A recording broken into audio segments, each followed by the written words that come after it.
juta. Nih, handphone harga 2 juta. Ya udah pakai handphone aja deh. Tapi kalau handphonenya lebih mahal?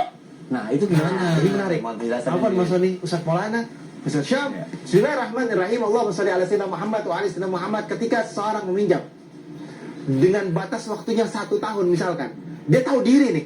Dia datanglah ke tempat Mas Soni. Mas Soni, saya kemarin pinjam uang sama Mas Soni. Kurang lebih pinjam uangnya 10 juta misalkan. Sekarang saya mau bayar. Harga barang saya ini senilai dengan 10 juta. Saya kasih ke Mas Soni. Kata Mas Soni, ya udah jual aja dulu barangnya. Nanti kamu kasih saya duitnya. Maka dia jual barangnya, dia kasih duitnya.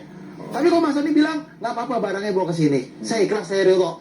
Sama-sama saling meridhoin, tidak menjadikan satu hukum. Maksudnya nggak boleh, nggak apa-apa, boleh-boleh aja.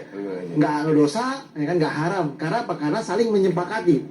Karena terjadi sebuah hal kesepakatan bersama. Itu yang pertama. Yang kedua sekarang, saya pinjam uang sama Mas Soni.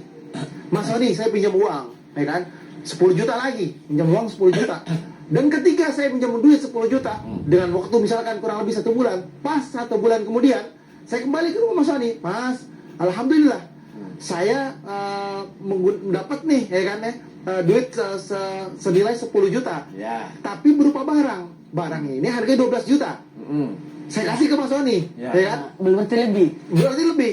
Maka lebihnya ini adalah hadiah. Wow. Sebagaimana Rasulullah SAW pernah meminjam unta. Ketika Rasulullah meminjam unta tersebut, ya kan? Unta yang masih kecil. Datanglah zakat mal. Karena ini keberuntungannya untuk untuk kepentingan banyak. Zakat mal ini masuklah unta yang besar. Maka unta yang besar ini digantikan. Wah. Digantikan yang lebih baik. Karena apa? Inna khiyarukum ahsanukum godoan. Yang paling baik adalah di antara kalian dalam cara membayar hutang yang terbaik. Sebagaimana juga dalam hadis dijelaskan, siapa orang yang memiliki hutang, dia punya hutang, dia tahu nih hutang, ya kan?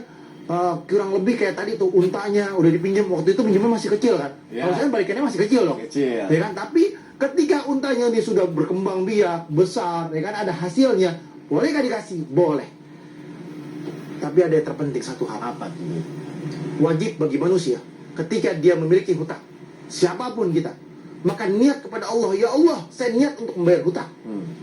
Saya berusaha untuk ikhtiar, niat saya bayar hutang, maka Allah akan memudahkan setiap urusannya untuk bayar hutang. Oh, Ini yang siapa yang ada niat untuk bayar utang, maka Allah. Mempermudah untuk bisa membayarkan hutang. Wah, mudah-mudahan ulang sekali lagi, Mit, Sekali lagi. supaya yang tidak bayar utang biar bayar utang gitu. Nah. Jadi ingat, siapapun yang punya hutang, ya, penonton Islam itu indah. Berharap mudah-mudahan Allah kabulkan doanya sehingga utangnya lunas. Amin ya rabbal alamin. Ya. Ingat, ini dalam hadis ya baginda Nabi Muhammad SAW, dan ini patut ditiru dan diniatkan dalam hati kita.